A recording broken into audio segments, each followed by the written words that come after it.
Assalamualaikum warahmatullahi wabarakatuh.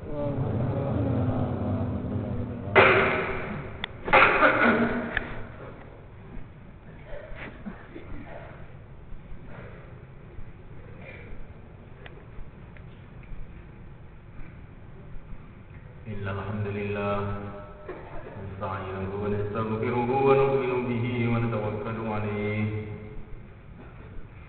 wa na'udzu bihi min shururi anfusina wa min sayyiati a'malina. Man yahdihillahu fala mudilla lahu wa man yudlil fala hadiya lahu. Asyhadu an la ilaha illallah wahdahu la syarika lahu وأشهد أن سيدنا ومولانا حبيبنا محمدا عبده ورسوله. اللهم صل وسلم وبارك عليه وعلى آله وأصحابه والتابعين لهم بإحسان إلى يوم الدين. أما بعد،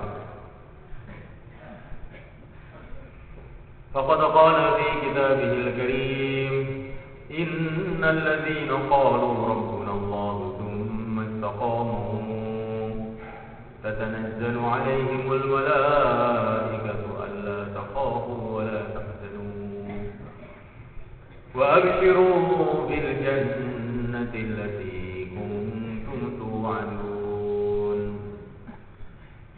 نحن أولياؤكم في الحياة الدنيا وفي الآخرة ولكم فيها ما تشتهي أنفسكم ولكم فيها ما تدعون نزلا من غفور رحيم.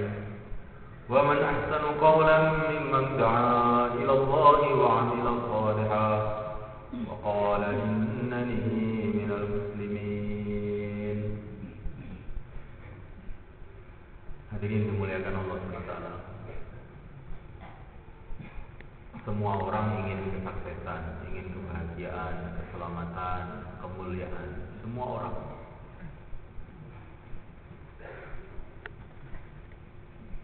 Orang kaya, orang bangsa mana saja,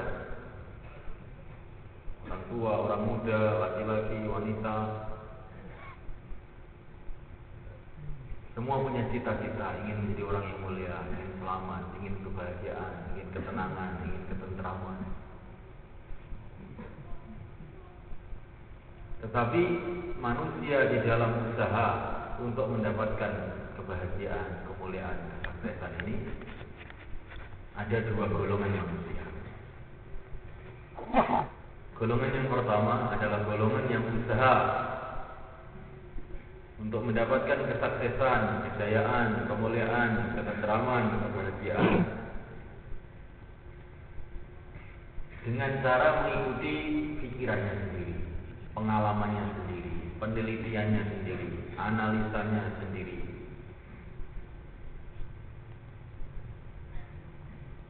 Memuliakan Allah SWT. Golongan ini kelihatannya pada awal-awalnya sepertinya kadang-kadang ini akan sukses, akan bahagia.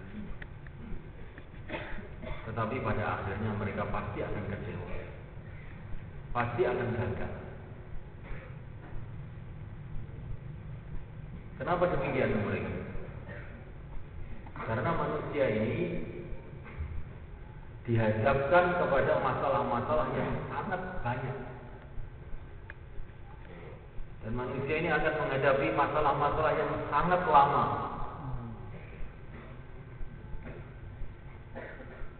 Bahkan manusia ini akan menghadapi kehidupan yang selama-lamanya. Sedangkan manusia ini pengetahuannya terbatas. Manusia punya pendengaran, tapi pendengarannya terbatas. Banyak sekali suara-suara yang dia tidak bisa dia dengar. Suara yang di atas langit, yang di bawah bumi, suara yang di negeri akhirat.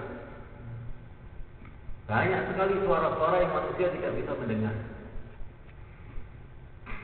Manusia bisa melihat, tapi penglihatan manusia sangat terbatas. Hanya sedikit saja benda-benda yang bisa dilihat manusia. Benda-benda yang jauh manusia tidak bisa melihat. Apalagi yang di atas langit, yang di bawah bumi. Bahkan yang di atas atap rumahnya saja manusia tidak bisa melihat. Bahkan perkara-perkara yang ada dalam perutnya sendiri, jantungnya sendiri, manusia tidak tahu. Namun Allah Ta'ala, manusia punya akal, tapi akal manusia terbatas. Manusia tidak bisa memastikan apa yang akan terjadi 100 tahun yang akan datang, 50 tahun yang akan datang, apa yang akan terjadi. Bahkan manusia tidak bisa memastikan apa yang akan terjadi tahun yang akan datang. Apa yang akan terjadi tahun yang akan datang kepada keluarganya, kepada dirinya, kepada negaranya. Banyak negara-negara besar dulu kemudian runtuh, hancur. Mana negara Persia, mana Romawi, mana kerajaan Fir'aun, mana Majapahit. Kerajaan-kerajaan besar dan runtuh. Manusia tidak tahu apa yang akan terjadi kepada keluarganya, pemerintahnya, masyarakatnya. Bahkan manusia tidak akan tahu apa yang akan terjadi pada dirinya sendiri. Apalagi tahun yang akan datang. Sehari yang akan datang pun kita tidak bisa memastikan. Bahkan 1 jam yang akan datang pun kita tidak bisa memastikan. Banyak orang yang bugar-bugar, tahu-tahu mati. Banyak orang yang sehat, tahu-tahu sakit. Banyak orang yang melek, tahu-tahu tidur. Jadi itu malaikat Allah Ta'ala. Apa yang akan terjadi pada diri kita sendiri pun kita tidak bisa memastikan. Maka manusia yang mengandalkan otaknya, mengandalkan matanya, mengandalkan telinganya, maka dimulaikan Allah SWT, manusia tadi satu saat pasti akan kecewa dan gagal.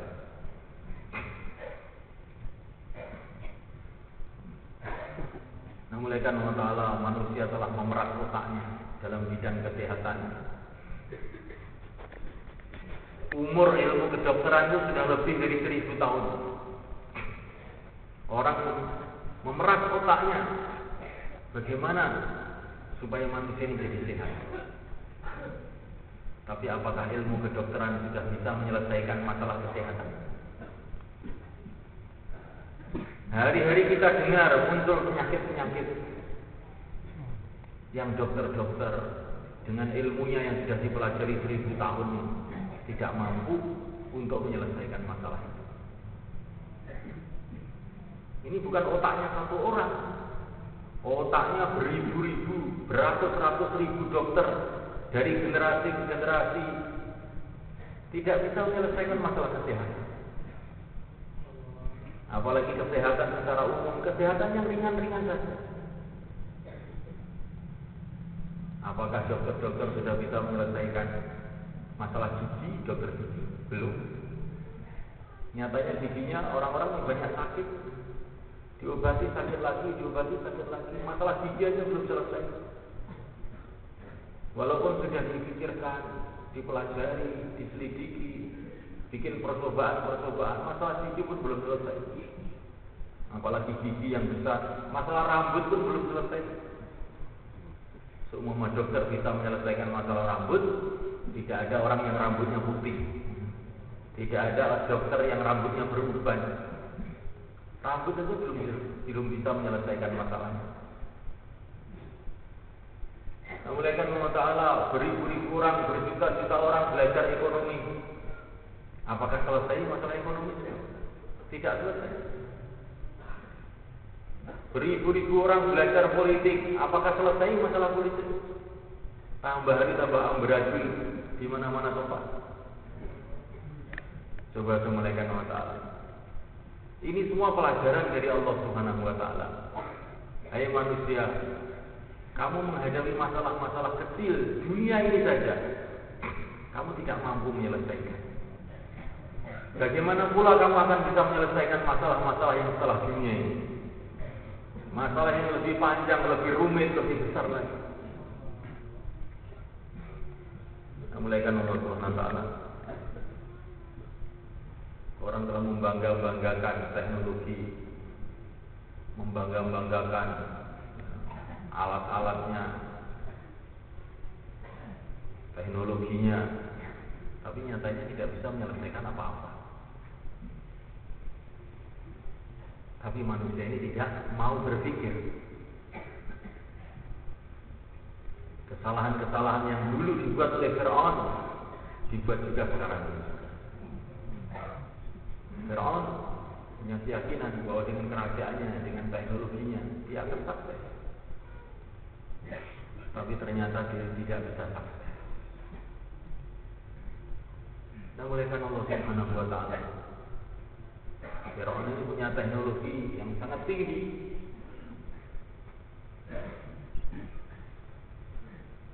Yang sebagian ini belum bisa disusul oleh orang-orang sekarang. Fir'aun membangun istana-istana ribuan tahun yang lalu, sampai sekarang masih megah. Bagaimana hebatnya teknologinya Fir'aun. Tapi apakah teknologi ini menyelesaikan masalahnya Fir'aun? Belum selesai. Muliakan Allah Subhanahu wa taala. Inilah nasib orang-orang yang ingin menyelesaikan masalah dengan pikirannya sendiri. Ingin kesuksesan, ingin kebahagiaan. Dengan berdasarkan mengandalkan pikirannya, kekuatannya, penelitiannya, analisanya. Ini manusia yang pertama yang Allah ceritakan dalam Al-Quran. Semuanya akhirnya gagal. Di dunia ini gagal, belum lagi nanti di akhirat. Masalah di dunia aja mereka akhirnya pada gagal semua, belum lagi nanti di akhirat. Kita jangan takjub dengan teknologi-teknologi yang hebat-hebat. Jangan takjub. Mulaikan Allah Subhanahu wa taala. Nanti kalau sudah datang masanya, Allah akan tampakkan bahwa dia tidak bisa menolong. Beberapa puluh tahun yang lalu ada satu negara besar yang ditakuti seluruh dunia, namanya Uni Soviet. Orang tidak mengira negara yang begitu besar ini bisa runtuh. Tiba-tiba likulli ummatin ajal. Setiap umat memang punya ajal. Ketika datang ajalnya Uni Soviet, tahu-tahu runtuh, hilang. Namanya saja hilang. Tinggal termaktub dalam sejarah. Dulu di Asia Tengah ada negara namanya ini. Dulu di Asia Tenggara ada negara namanya ini. Tinggal cerita saja. Sudah nggak ada barangnya, itu sudah nggak ada. Negara-negara yang dulu menggetarkan dunia, menakutkan semua orang, tiba-tiba tinggal namanya saja. Sudah tidak ada apa-apanya lagi. Sekarang orang terkesima, tergiur, derajat terus disebut Amerika, negara superpower yang kehebatannya sudah nggak ada batasnya katanya. Belum nanti sudah waktunya, tahu tinggal sejarah saja. Dulu ada negara namanya Amerika, batasnya ini, batasnya ini. Sekarang sudah tidak ada. Seperti juga dulu ada negara namanya Mojopahit, rajanya ini. Sekarang sudah tidak ada. Rajanya dulu ada yang namanya Hayam Wuruk. Kalau peluruk ini medeni wong, kuburan ini di kawasan Singeruk. Coba semua ikan otak.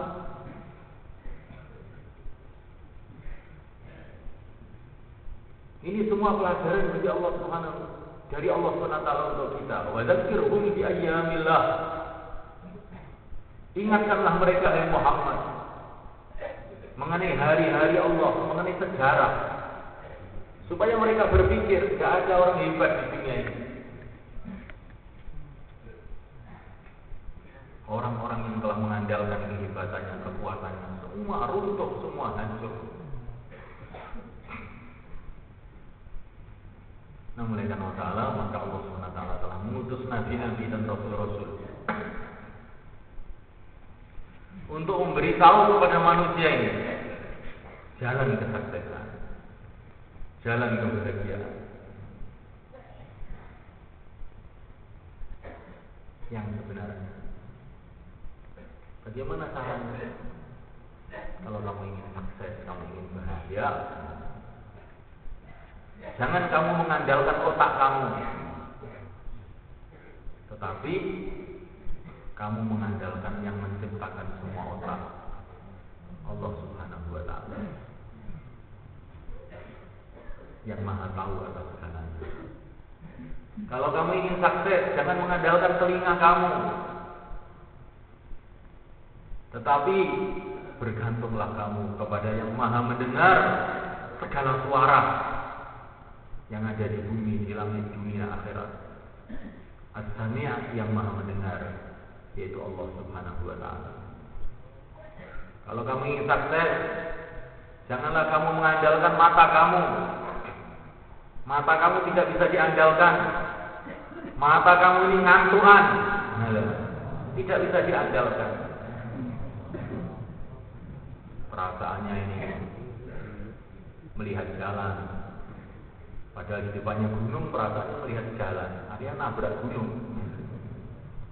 Seperti sopir ngantul, perasaannya di jalan aja, ngerti sudah sampai Kalen. Siapa yang mengandalkan matanya, dia akan masuk jurang. Maka jangan mengandalkan mata kamu, mengandalkan Al-Ghafir yang Maha tahu segalanya, yang tahu yang tampak, yang tahu yang tidak tampak, yang melihat yang zahir, yang melihat yang batin, melihat dunia, melihat akhirat, melihat bumi, melihat langit. Allah Jalla Jalaluhu. Oleh karena Allah, kalau kamu ingin sukses, jangan mengandalkan penguasa-penguasa, tetapi andalkanlah, bergantunglah kepada yang Maha Kuasa, yang menciptakan seluruh penguasa, yang menciptakan seluruh raja-raja, Allah Jalla Jalaluhu. Kalau kamu ingin sukses, jangan mengandalkan kekayaan kamu. Kekayaan kamu sebentar lagi akan hilang, habis kamu tinggalkan. Tapi bergantunglah kepada yang Maha Kaya, Allah Jalla Jalaluhu. Nah, mulai karena Allah Ta'ala, inilah pelajaran yang dibawa para nabi menuju ke sukses. Inilah maknanya kata-kata Nabi, ayyuhan nas qulu la ilaha illallah tuflihu. Hai manusia, katakanlah la ilaha illallah. Hambakan diri kamu kepada Allah, karena tidak ada yang berhak disembah selain Allah. Tuflihu, maka kamu sukses.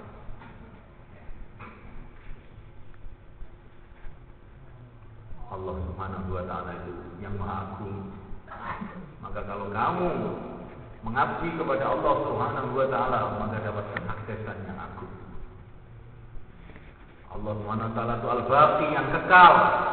Maka kalau kamu baik dengan Allah Subhanahu wa Ta'ala, kamu akan mendapatkan kehidupan, keberuntungan yang kekal, yang selama-lamanya. Maka Nabi Allah Ibrahim memberikan pelajaran kepada kaumnya. Kaumnya ada yang menyembah matahari, ada yang menyembah bintang, ada yang menyembah bulan. Maka Nabi Ibrahim mengatakan, la uhibbul afilin. Aku tidak suka dengan perkara-perkara yang bisa tenggelam, ini saya tidak suka. Kalau saya menyembah matahari, kalau matahari tenggelam waktu malam, bagaimana saya? Kalau saya menyembah bulan, Lah kalau waktu siang bagaimana saya nanti? La uhibbul afilin. Aku enggak suka dengan perkara-perkara yang berubah-ubah yang akan tenggelam. Orang yang mengandalkan orang tuanya, kalau orang tuanya mati bagaimana? Orang yang mengandalkan anaknya, kalau anaknya mati bagaimana? Orang yang mengandalkan dunianya, kalau dia meninggal dunia bagaimana? Nah, malaikat Allah, uhibbul afilin. Nabi Ibrahim memberikan pelajaran. Barang yang akan berpisah dengan kita tidak bisa kita andalkan. Tidak bisa kita andalkan. Orang yang paham, orang yang punya akal adalah orang yang hanya mengandalkan Allah Subhanahu wa taala. Hasbunallah, cukup Allah. Itulah keyakinan Nabi Ibrahim alaihissalam. Ketika dilemparkan dalam api, ketika seluruh makhluk bertentangan dengan beliau, beliau hanya mengucapkan hasbunallah, cukup Allah. Wa aradu bihi kaidan faj'alnahumul akhsarin. Namrud dengan seluruh pasukannya ingin menghinakan Nabi Ibrahim alaihissalam. Maka menghadapi masalah ini, apa yang dibuat Nabi Ibrahim? Tambah mendekatkan diri kepada Allah, tambah bergantung kepada Allah, sehingga beliau tidak bicara mengenai Namrud lagi, tidak bicara mengenai api, tidak bicara mengenai pasukan Namrud, tidak bicara mengenai apa-apa. Bicaranya cuma hasbunallah, cukup Allah. Karena Namrud tidak bisa mencelakakan tanpa kehendak Allah. Api juga tidak bisa membakar tanpa kehendak Allah. Allah yang menciptakan api, Allah yang membuat panasnya api. Panasnya api bukan dari api. Panasnya api dari yang menciptakan api. Garangnya Namrud, kejamnya Namrud bukan dari Namrud. Kejamnya Namrud dari yang menciptakan Namrud. Namrud itu asalnya nggak ada. Sayangnya istri bukan dari istri. Sayangnya istri dari yang menciptakan istri. Dunia bukan dari dunia. Dunia dari yang menciptakan dunia. Makhluk itu dari Khaliqnya, bukan makhluk dari makhluk. Makhluk dari makhluk, inilah namanya akidah syirik. Kalau makhluk dari makhluk namanya syirik.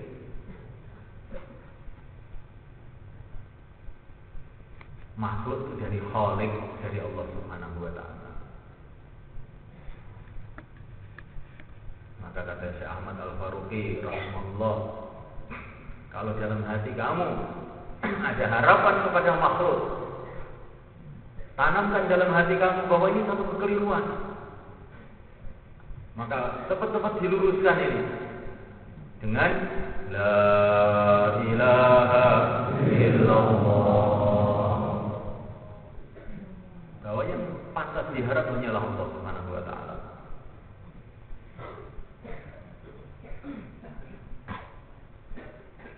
Kalau dalam hati kamu ada rasa takut kepada makhluk, tanamkan dalam hati ini satu kekeliruan. Mestinya kamu jangan takut kepada makhluk, takut dengan yang menciptakan makhluk, yang menghidupkan makhluk itu, yang menggerakkan makhluk itu. Cepat-cepat diluruskan imannya dengan la ilaha illallah.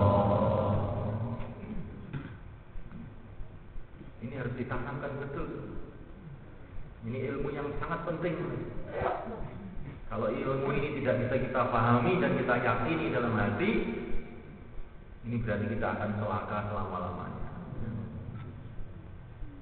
Amalan apa saja Kalau ilmu mengenai la ilaha illallah Muhammadur Rasulullah tidak tertanam, tidak ada gunanya.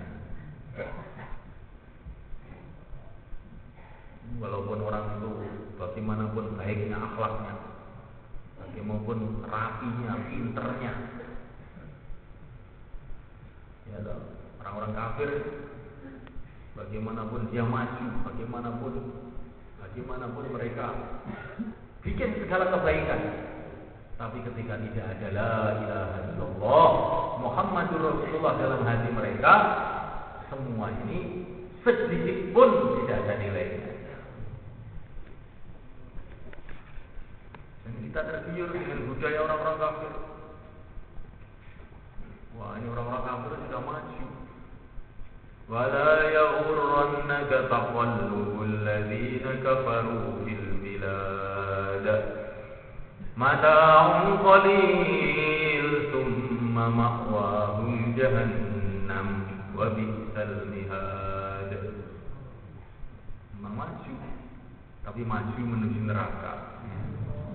Tidak ada nilainya apa-apa. Maka dulu para sahabat ketika datang ke Persia, melihat istana Persia yang sangat megah, kursi-kursi dari emas, permadani yang sangat indah, pasukan-pasukan yang sangat hebat, maka para sahabat ini malah kasihan sama Raja Rom, Raja Persia. Mesakne kesel-kesel yang ini akhirnya yang neraka sisa. Bangun, ya kan? Istana-istana, bangun teknologi, bangun ini, akhirnya ke neraka. Kasihan orang kafir. Para sahabat seperti itu, punya kepahaman. Amilatun nasibah, tasla naran hamiyah. Nasibnya orang kafir.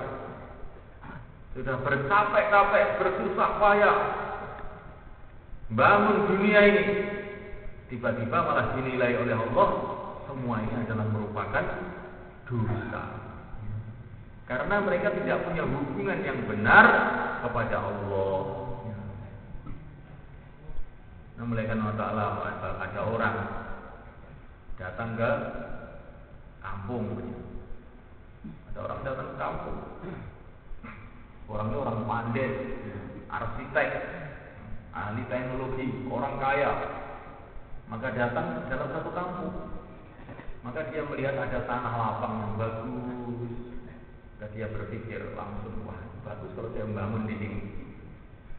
Maka dia langsung bangun, didatangkan mesin-mesin, didatangkan alat-alat berat, alat-alat ringan, tukang-tukang, semua datangkan, dibangun. Dibangun yang sebaik-baiknya. Selesai bangun, tiba-tiba polisi datang. Langsung dia dibergol, dimasukkan penjara. Maka dia berteriak-teriak, saya ini salah apa? Saya kan bangun habis-habisan. Kok saya dibergol? Iya. Enak saja kamu bangun di tanahnya siapa kamu ini? Nggak ngomong sama pemilik tanahnya.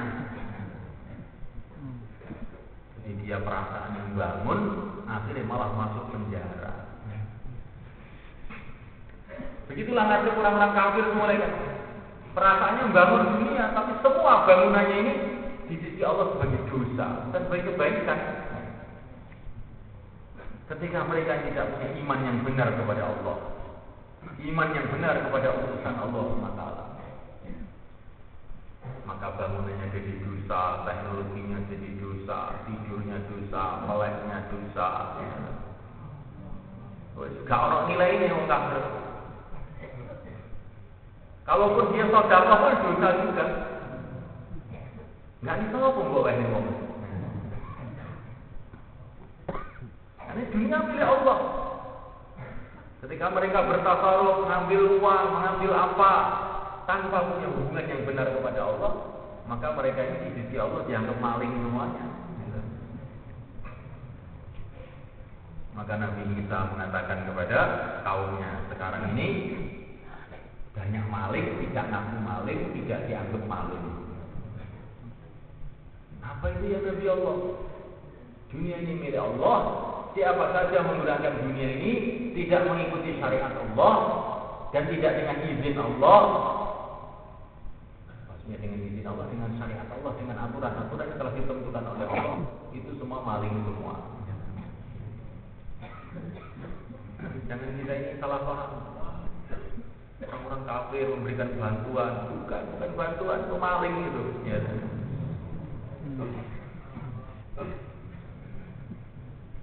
Itu menunaikan Allah Subhanahu Wa Taala.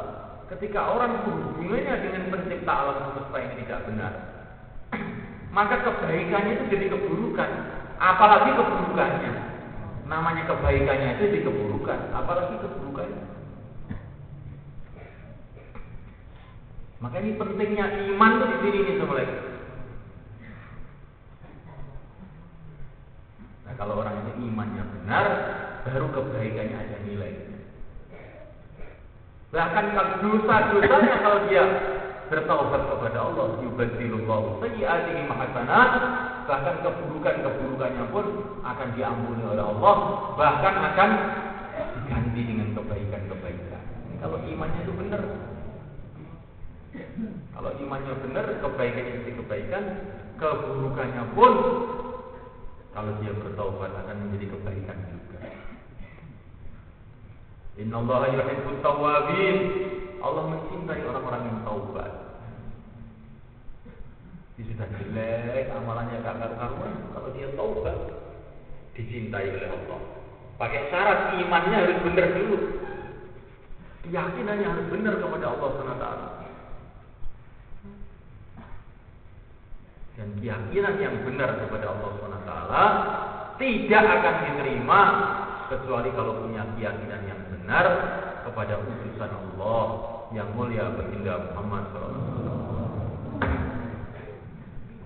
Iblis itu punya keyakinan kepada Allah SWT, tapi dia ini tidak punya sikap yang benar kepada utusan Allah Nabi Adam alaihissalam, maka jungkir dia, dilaknat oleh Allah SWT.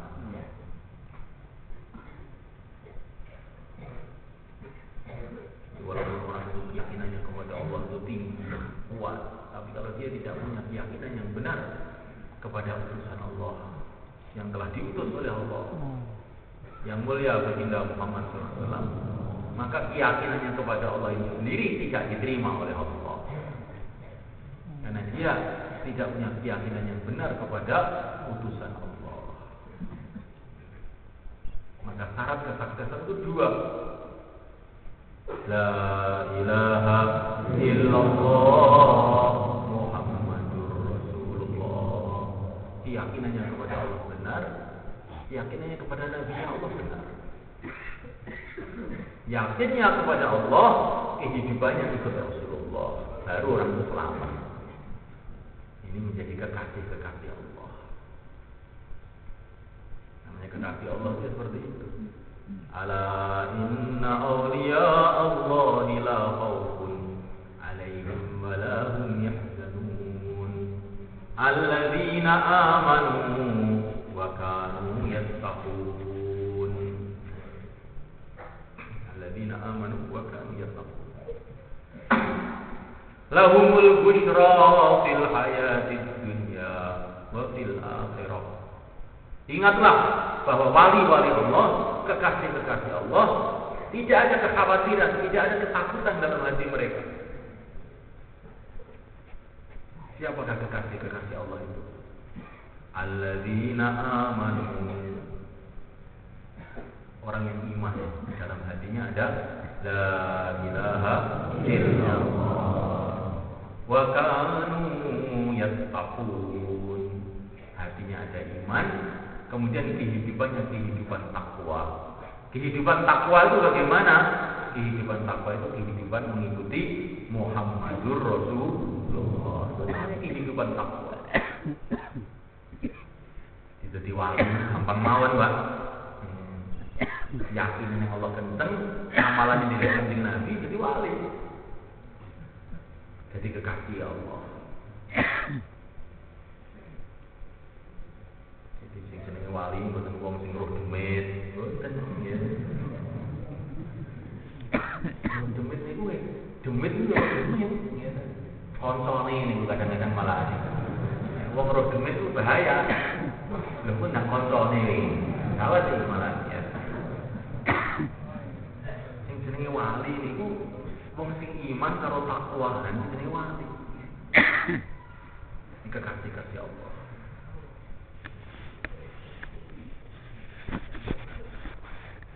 Kalau orang sudah menjadi kekasih Allah, Masya Allah, selesai masalah. Kita selesai masalah. Karena dunia ini milik Allah, akhirat milik Allah, zaman dulu milik Allah, zaman sekarang milik Allah, zaman yang akan datang milik Allah. Kalau kamu sudah jadi kekasih Allah, nggak usah khawatir zaman sekarang, zaman yang akan datang, zaman kapan saja. La khaufun 'alaihim wa la hum yahzanun. Tidak ada takut, tidak ada sedih. Orang-orang yang sudah jadi wali Allah, ini kekasih Allah. Nah, mulaikan Allah Subhanahu wa ta'ala. Kalau keyakinan sudah benar, mulaikan kepada Allah Subhanahu wa ta'ala, kepada yang mulia baginda Muhammad SAW. Kemudian langkah kita selanjutnya memperbaiki amalan. Dan perbaikan amalan dimulai dengan memperbaiki sholat. Jadi sholat ini harus kita anggap satu perkara yang sangat besar. Karena sholat itu menghadap Allah yang maha besar. Para ulama mengatakan, kalau kamu sholat harus kamu tanamkan dalam hati kamu, dengan sholat ini akan selesai masalah saya dunia akhirat. Karena saya ini sedang menghadap kepada penguasa dunia, penguasa akhirat. Penentu masalah dunia, penentu masalah akhirat, Allah Subhanahu wa ta'ala. Kalau kita ini sholat tidak merasa bahwa sholat kita ini akan menyelesaikan masalah dunia akhirat, maka sholat kita ini tidak ada mutunya, belum ada nilainya. Buat ngadep nih Gusti Allah, kok urung rumong cukup, kok njaluk digedhe ya. Niku jenenge suul adab malah. Ngira. Wis ngadep ning Gusti Allah, kok sik rumangsa cukup. Aku yo kudu sik ngadep Pak Lurah iki, kudu ngadep Pak Camat iki. Wis ngadep Gusti Allah, urung rumangsa cukup. Masyaallah. Bahaya iki, ngira. Jadi kadang-kadang awake dhewe rumangsane salat ibadah tibake jane pantes digedhe ndase.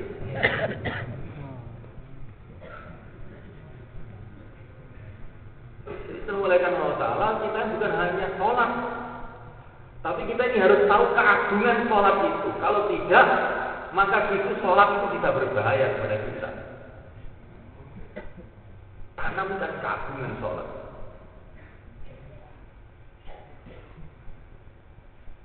Menghadap kepada Allah Subhanahu wa ta'ala. Iyyaka na'budu wa iyyaka nasta'in. Hanya Engkau yang aku sembah ya Allah, hanya Engkau yang aku mintai tolong.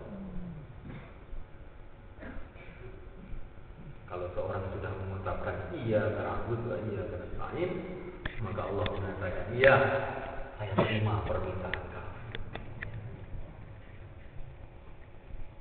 Salat perkara besar. Tapi sholat kita ini semuanya Allah Ta'ala akan ada nilainya. Kalau amalan-amalan kita sebelum sholat itu kita tertibkan, kita perbaiki. Ada orang menghadap raja, tapi sebelumnya ini dia ini bikin kerusakan-kerusakan di kerajaan. Maka akhirnya dia tidak diterima dengan baik. Nah, kalau orang itu sebelum menghadap raja sudah membuat kebaikan-kebaikan di kerajaan, maka nanti dia menghadap raja akan diterima dengan baik, malah dikasih hadiah oleh raja. Jadi nilai sholat kita ini juga dipengaruhi dengan amalan-amalan kita sebelum sholat. Dalam satu hadis dikatakan, barang siapa yang dia bisa menjaga matanya sehingga dia tidak melihat yang haram, maka dia akan dikasih hadiah oleh Allah ibadah yang akan dia rasakan kelezatannya. nggak mau menjaga matanya, ibadahnya nggak bisa lezat. Orang nonton TV suruh tahajud khusyuk, nah ini sulit mereka karena dia tidak mau menjaga matanya. Ya itu kan cuma gambar saja tuh Pak. Gambar itu kan ada yang digambar. Ya. Asalnya itu ada yang digambar, ngati-ngati kamu.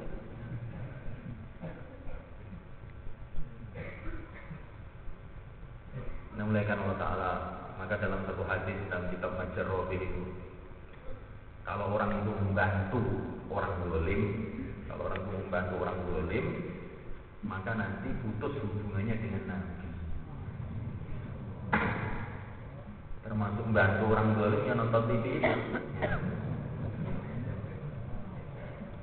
Termasuk sama nekatnya.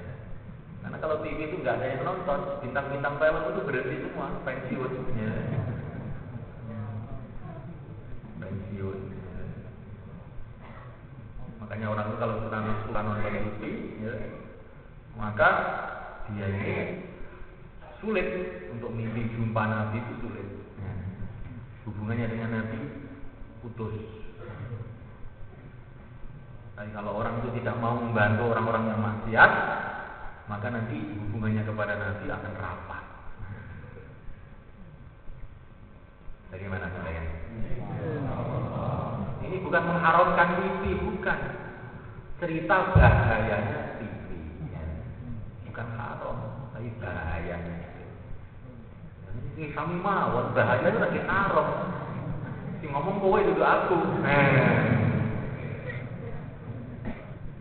Jadi ini wong dakwah mboten oleh ngomong halal haram teh. Niki mboten ngomong halal haram sama jambak dijawab sampai ngene. Dakwah iki cerita fadilahe karo bahayane. Mbok ben wong iki mikir dhewe. Mesti barang nek bahaya ya kapate halal. Bahaya. Diomong ki racun iki bahaya. Tapi bahaya kan halal ya umbi.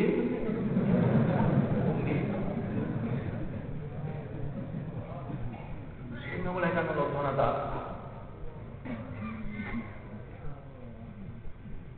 Maka kehidupan kita sebelum sholat ini kita perbaiki.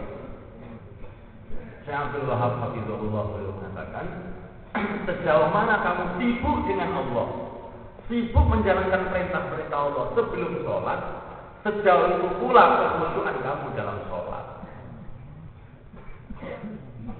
Kalau sibuk sebelum sholat, sibuk dengan dakwah, sibuk dengan taklim, sibuk dengan zikir, sibuk dengan silaturahim, sibuk dengan baca Quran, sibuk menjalankan perintah-perintah Allah, sejauh itu pula kekhusyuan kamu di dalam sholat.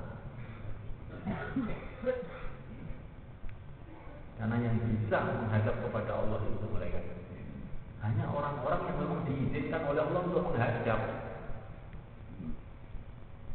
Dan siapa yang akan diizinkan oleh Allah untuk menghadap? Nah, orang-orang yang dicintai oleh Allah. Siapa orang-orang yang takwa? Nah, takwa itu dimulai dari taubat. Kita ini kemudian takut, masya Allah. Kalau orang itu takwa itu sebenarnya itu ya sulit, Pak. Saya ini masya Allah nggak karuan saya ini. Bagaimana saya ini? Mulailah takwa itu dengan taubat sekarang ini juga. Menyesali dosa-dosa yang lalu dan niat sisa-sisa umur kita ini hanya untuk taat kepada Allah. Kalau orang itu tobat dengan sebenar-benarnya, ya ini sudah satu langkah menuju takwa. Kalau orang takwa, maka seluruh masalah-masalahnya akan diselesaikan oleh Allah. Wa man yattaqillah yaj'al lahu makhraja. Siapa yang takwa, Allah akan kasih jalan keluar segala kesulitannya. Man lazimal istighfar ja'alallahu lahu min kulli hammin faraja.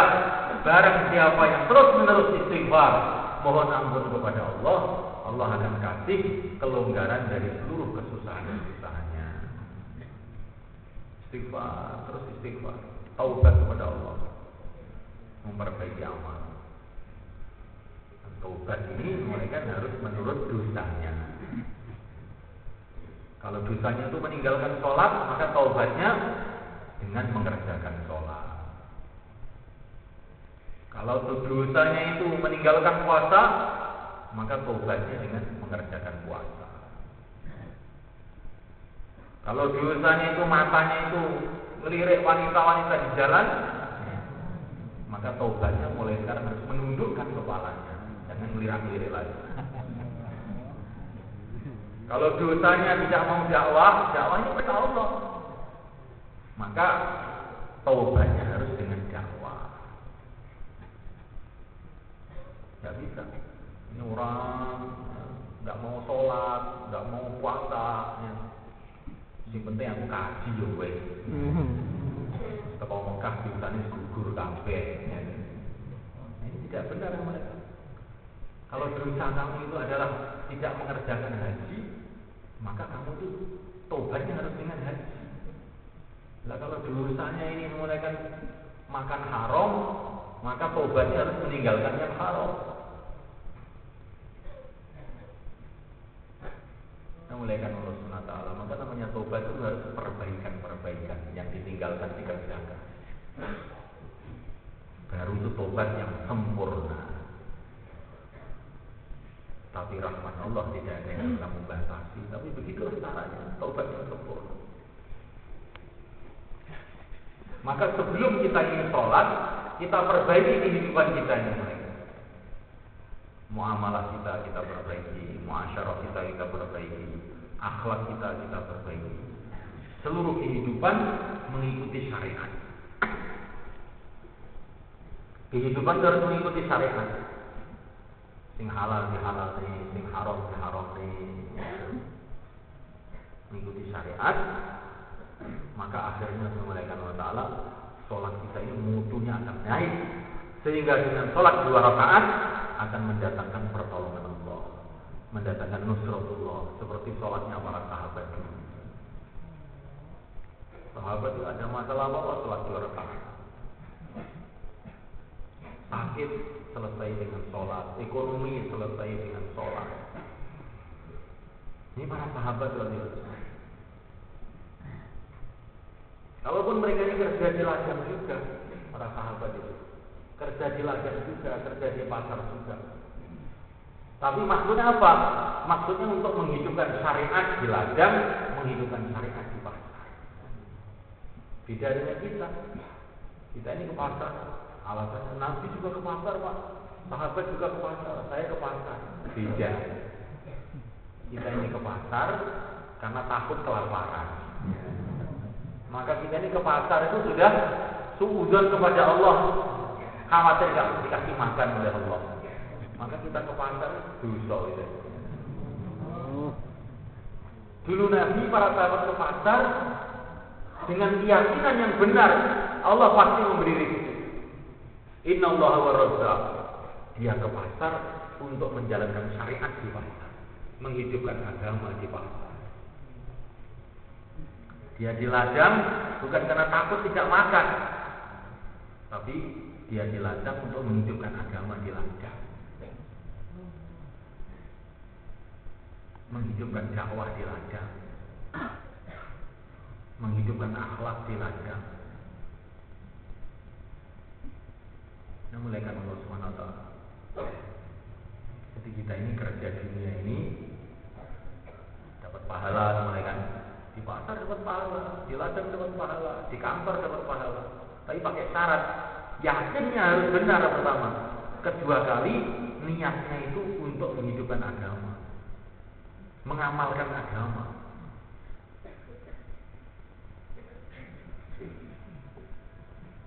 Maka ada seorang ulama yang mereka kemana-mana bawa kambing terus, sehingga santrinya yang belum paham tuh heran. Ini Pak Kiai ini kok cintanya dengan dunia, masya Allah. Kambingnya di mana-mana dibawa aja. Pak Kiai, apa ini? Kambing ini ada tinggal mati juga Pak Kiai, dibawa kemana-mana. Maka Pak Kiai bilang, maksud saya membawa kambing ini apa? Kamu tahu belum? Belum tahu. Maksud saya membawa kambing kemana-mana ini supaya supaya kambing saya ini tidak makan rumputnya orang. Ini saya ini menjaga agama, bukan jaga kambing.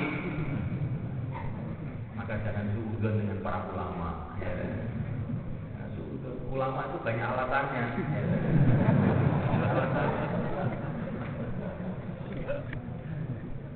Ini malaikat Allah Subhanahu wa taala. Jadi maksudnya ini apa tuh malaikat? Kerja-kerja ini kalau semua kita niatkan untuk menjalankan syariat, kita dapat pahala.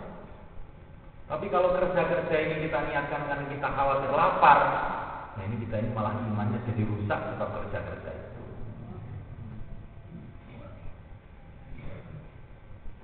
Nah, malaikat Allah Ta'ala, anak kita kirim ke sekolah, belajar ilmu. Gawat tuh malaikat zaman sekarang ini. Karena di sekolah itu yang dipelajari itu ilmu-ilmu yang tidak benar. Ilmu tidak benar bagaimana tuh? Ini ilmu pasti, ilmu matematik, ilmu ini ilmu benar, ini ilmu pasti katanya. Ilmu-ilmu yang dipelajari di sekolahan itu ilmu yang membuat orang itu lupa kepada Allah. Ilmu yang arahnya itu makhluk dari makhluk, makhluk dari makhluk, makhluk dari makhluk. Sing makhluk dari Khalik itu tidak dipelajari. Lalu begitu anak saya copot dari sekolahan. Nanti dulu, jangan dicopot dulu. Keluarkan dulu waktu liburan ini 3 hari. Supaya nanti di sekolahan itu dirubah pikirannya itu. Makhluk dari makhluk, makhluk dari makhluk. Pak guru ini tidak benar ini. Makhluk dari makhluk itu tidak benar. Makhluk itu dari Khalik, dari pencipta. Ini begini, ini dari mana? Ini memang sudah hukum alam katanya Pak Guru. Ini keliru Pak Guru, jangan bilang begitu lagi. Ini hukum yang menciptakan alam, bukan hukum alam. Alam itu tidak punya hukum. Ya, kan? Alam itu tidak punya otak, kok hukum alam barang. Ya, kan? Ini hukum yang menciptakan alam Pak Guru. Nah kamu sekarang kok punya ilmu seperti itu dari mana? Baru keluar 3 hari Pak Guru nih. Nah. Maka Pak Guru pun keluar juga sama saya 3 hari. Akhirnya sekolahan yang sumber kelalaian kepada Allah ini berubah menjadi sumber ingat kepada Allah. Yang muliakan Allah Subhanahu wa taala. Ini perkara yang sangat penting muliakan. Nah, di mana saja kita berada, kita niatkan untuk menghidupkan agama, mengamalkan agama. Kalau tidak, kita ini dalam satu bahaya besar. Yang satu bahaya besar. Maka bagaimana di sekolah-sekolah hidup taklim, hidup suasana dakwah, di pasar-pasar hidup dakwah, hidup taklim, di ladang-ladang begitu juga. Di mana saja ini dalam sejarah ini, di mana saja tidak ada suasana dakwah, mengingatkan manusia kepada Allah, maka di situ agama akan hilang. Orang akan lupa kepada Allah. Walaupun Masjidil Haram, masjid yang dibangun oleh Nabiullah Ibrahim alaihissalam, yang tinggal di situ anak cucu Ibrahim semua. Tapi generasi ganti generasi, usaha dakwah tidak dihidupkan. Lama-lama masjidnya untuk menyembah berhala. Ini masjid yang paling suci di dunia untuk menyembah berhala. Apalagi sekolahan, apalagi universitas. Kalau nggak ada dakwah, masya Allah, orang itu akan menyembah mesin, menyembah komputer. Rasanya ini akan menyelesaikan masalah. Bahkan pada puncaknya manusia itu menyembah dirinya sendiri,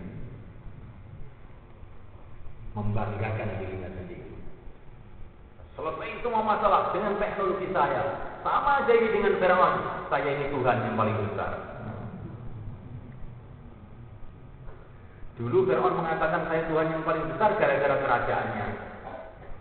Sekarang orang mengatakan Tuhan paling besar gara-gara teknologinya. Sama aja. Rasanya teknologinya bisa menyelesaikan semua masalah. Ini namanya menuhankan juga. Yang salah bukan teknologi, yang salah bukan kerajaan, yang salah itu karena tidak ada dakwah di situ. Sehingga orang tidak paham. Pahamnya orang makhluk dari makhluk. Nanti kalau ada dakwah, orang baru paham makhluk itu dari Khalik, makhluk dari Allah SWT. Maka di mana saja kita niatkan untuk menghidupkan ini usaha yang mulia ini. Insyaallah malaikat.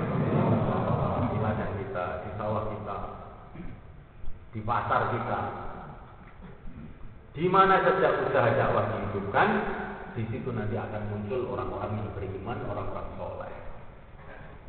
Di mana saja, di zaman mana saja. Walaupun di zaman Fir'aun, kalau ada dakwah nanti akan muncul orang-orang soleh. Wa qala rajulun mu'minun min ali fir'aun yaktumu imanahu ataqtuluna rajulan ay yaqula rabbi Allah. Ketika dakwah telah masuk di istana Fir'aun, maka beberapa keluarga Fir'aun yang dapat hidayah. Begitu semuanya.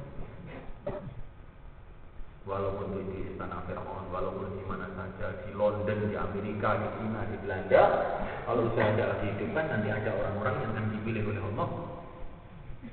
Jadi orang-orang ahli iman. Itu sudah tertib Allah begitu. Tapi kalau dakwah ditinggalkan, nanti suasana yang sangat baik tiba-tiba merosot. Maka kemarin itu saya jalan-jalan dengan seorang ulama Jakarta. Terus namanya Jakarta, kota metropolitan. Di sini nusah netawnya. Nah, mulai kan ulama tadi bilang, kamu tahu yang mendirikan Jakarta ini? Yang mendirikan itu Syarif Hidayatullah, walinya Allah, itu dulu ulama besar. Ya kok sekarang kayak begini ini bagaimana? Coba. Yang mendirikan Surabaya itu Sunan Ampel, ya kan? Wali-wali zaman dulu. Surabaya yang masih ada, tapi kerajanya Sunan Ampel sudah tidak ada. Akhirnya jadi amburadul tidak karu-karuan. Masya Allah. Itu ada ulama besar di Magetan, namanya Kiai Mageti. Itu muridnya Sunan Ampel. Sekarang Kiai Mageti itu jadi nama gedung olahraga. Iki wong Magetan. Ya. Apa nama pesantren, apa nama pondok ya udah cocok. Ini nama gedung olahraga. Padahal termasuk orang yang menyebarkan agama di daerah ini. Jadi kalau tidak ada dakwah itu jadi lucu-lucu. Jadi aneh-aneh, kejadian itu jadi aneh-aneh. Kalau ada dakwah, mereka anak cucu orang-orang kafir jadi kiai-kiai, jadi wali-wali. Anak cucunya Bro Wijoyo jadi wali-wali. Tapi kalau tidak ada dakwah, mereka anaknya wali-wali jadi preman. Gak film ngaji mana? Dakwah ini penting apa tidak mereka? Dakwah penting sekali. Dan dakwah ini yang disuruh dakwah itu adalah siapa? Kita semua, seluruh umat. Qul hadhihi sabili ad'u ila Allah ala basiratin ana wa man ittaba'ani. Baginda Nabi diperintah oleh Allah, katakan hai Muhammad, ini jalan hidup saya. Jalan hidup saya ini ad'u ila Allah, mengajak orang kepada Allah. Dan ini bukan jalan hidup saya saja. Ana wa man ittaba'ani, saya dan pengikut-pengikut saya, jalan hidupnya adalah dakwah. Semulaikan Allah Ta'ala, ulama jalan hidupnya dakwah, umarah jalan hidupnya dakwah. Selagi dia ikut Nabi, jalan hidupnya harus dakwah. Orang miskin jalan hidupnya dakwah. Orang kaya jalan hidupnya dakwah. Mulaikan Allah Ta'ala, kita Itu ada di sana mereka di Malang sana ada namanya Masjid Bromo. Itu tempat itu sedikit sekali orang Islam. Kok ada satu kampung tuh ada masjid bagus, ada orang sholat, ada Jumatan, dan yang Jumat yang imamnya Jumatnya ajib. Bahasanya Quran itu gak karu-karuan. Dia imamnya, dia khotibnya. Akhirnya ditanya sama orang yang datang,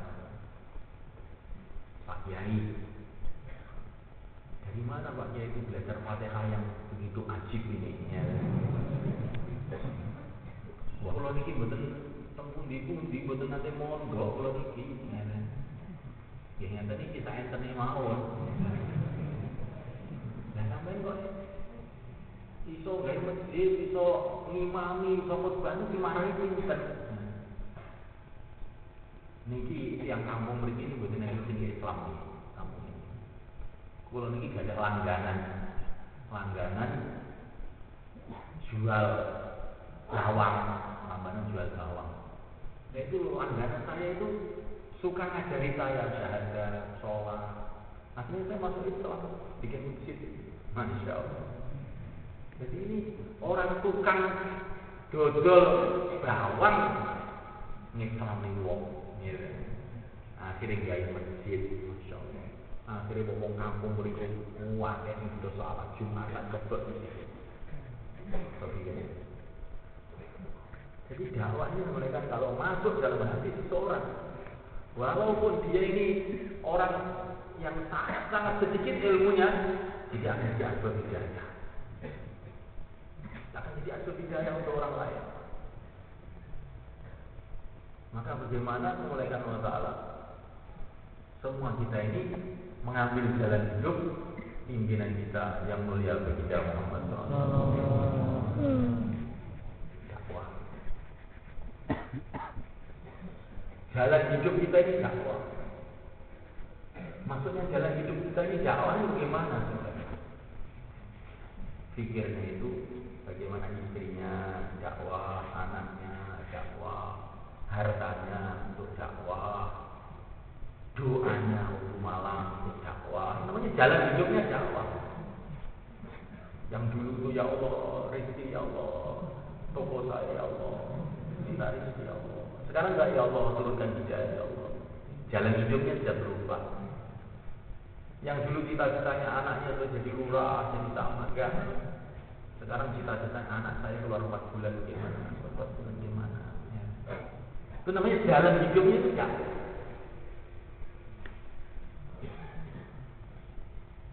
Semua kehidupannya digunakan untuk bagaimana menghidupkan agama. Itu namanya jalan hidupnya dakwah. Mobilnya untuk dakwah, sepeda motornya untuk nusroh. Kalau kita niat mereka untuk menghidupkan agama. Seperti Sayyidina Sulaiman alaihissalam. Mau kumpul istrinya itu mereka yang dipikir itu dakwah. Bahkan beliau ngomong sama teman-temannya, sahabat-sahabatnya, saya mau mengumpul istri saya supaya istri-istri saya nanti mengeluarkan pejuang-pejuang fi sabilillah. Ini para nabi itu mengumpul istri yang dipikirkan bukan macam-macam, yang dipikir bagaimana nanti anaknya jadi pejuang. Insyaallah kita niat seperti itu.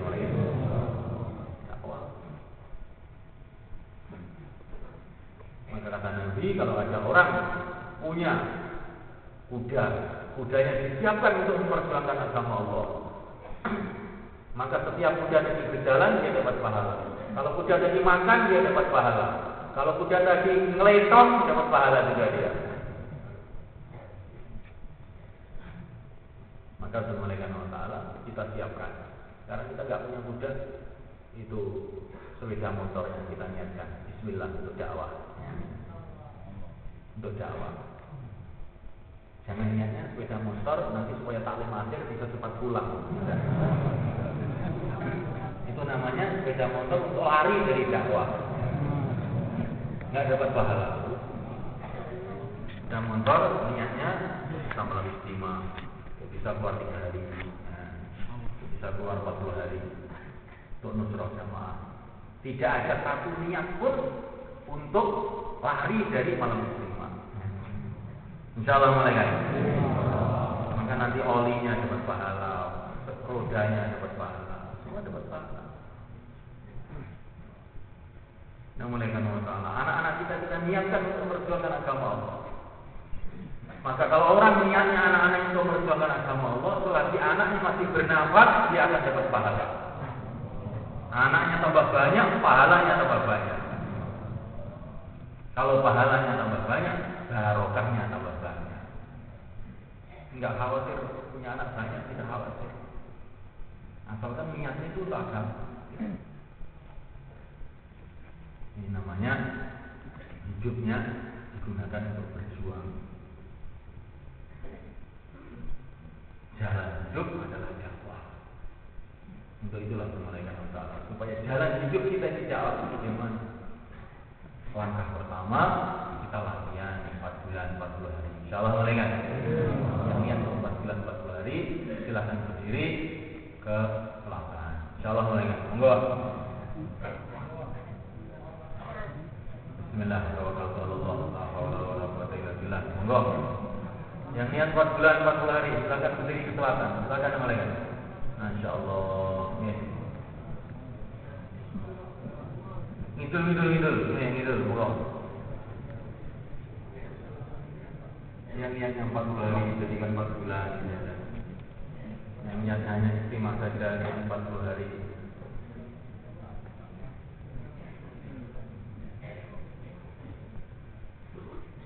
Baginda Nabi dulu, pimpinan kita, kekasih kita, siang dan malam memikirkan umat dengan mereka.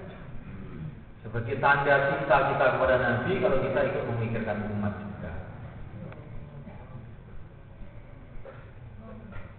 Kalau dimulaikan kita ini punya orang tua, siang dan malam di sawah, tandanya kita ini sayang sama orang tua, kita bantu dia. Bukan orang tuanya ke sawah siang dan malam, kita ini malah duduk enak-enak minum kopi. Ini namanya anak durhaka. Begitu juga kemenaikan pimpinan kita yang mulia Baginda Muhammad SAW. Siang dan malam memikirkan umat, dilempar batu, diusir ke sana, diusir ke sini. Karena memperjuangkan agama, karena mendakwakan agama. Menangis malam-malam untuk umati memikirkan umat. Nah kalau kita ini malam hari tidur saja, mana tanda cinta kita kepada Nabi itu mana? Kalau umat ini tambah hari tambah jauh kepada agama dengan kita diam saja, mana bukti cinta kita kepada Nabi itu mana? Coba kita renungi betul-betul. Karena setiap kecintaan itu perlu bukti. Buktinya mengikuti yang dicintai. Silakan mereka, silakan. 4 bulan, 40 hari, 10 hari, monggo Pak. 4 bulan, 40 hari, 10 hari, gimana Pak? Monggo. Kita bangkit dan kita daftarkan diri kita. Monggo.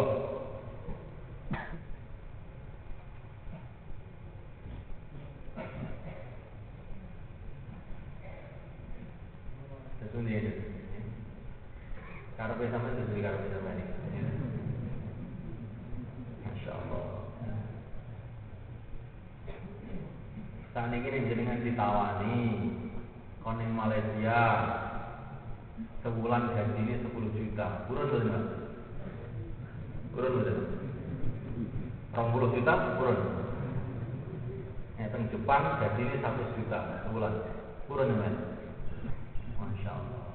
Nek kerja kali Kanjeng Nabi, lawat batun warahatun fi sabilillah, khairan min dunya wa ma fiha. Sepagi petang di jalan Allah lebih mahal dari dunia dengan segala isinya. Masyaallah. Bagaimana kita kok tolak-tolak? Jadi, awake dhewe ini lho itu dia awake dhewe. Makanya Imam Ghazali ngendikake wong nek wis diceritani akhirat kok malah kelingan dunya, kuwi akale berarti rusak.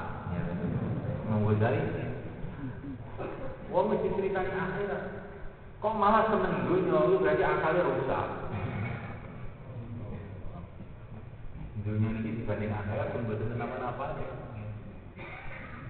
Tapi dengan kayaknya keraton-keraton kok emas, keraton-keraton kok inten, kumpul kali kanjeng Nabi, kali para nabi, gitu. Dikawin nih karo widodari, jadi rojo selawase. Ya. Ini wong sing ingin jadi lurah itu sudah ketilem tadi ini. Ya. Pengen jadi lurah tak kampung, ya. Ini mau jadi turu, ya. Mentokne duit pirang-pirang. Dungo karepe ya. Masya Allah. Lah pengen jadi rojo ning swarga. Pengorbanan ini ku nopo kan mesti ada nangis. Ini kudu mikir. Nek kita ngisi teng dunya mikir, lan iki enten manfaate. Mungkin enten teng kubur mikir, boten enten gunane. Awake dhewe ngomong dhewe lho iki mboten nyeneni mboten. Iki wong mikir awake dhewe. Aku iki terus piye iki terus. Tambah dino tambah tuwa, tambah dino tambah tuwa. Kuburan tambah cedak, tapi kok tambah seneng dunya. Aku iki kudu diubahne berarti artinya. Wis wayahe 4 bulan aku ini terus gawat aku. Jadi tambah cedek karo akhirat, orang tambah persiapan akhirat. Kan ini bahaya loh ini. Bahaya. Nah ini obatnya 4 bulan loh ini obatnya. Monggo Pak, dengerin. Monggo. 4 bulan, 40 hari, 10 hari. Monggo, gimana? Bismillah. Monggo, bismillah. 4 bulan, 40 hari, 10 hari. Monggo.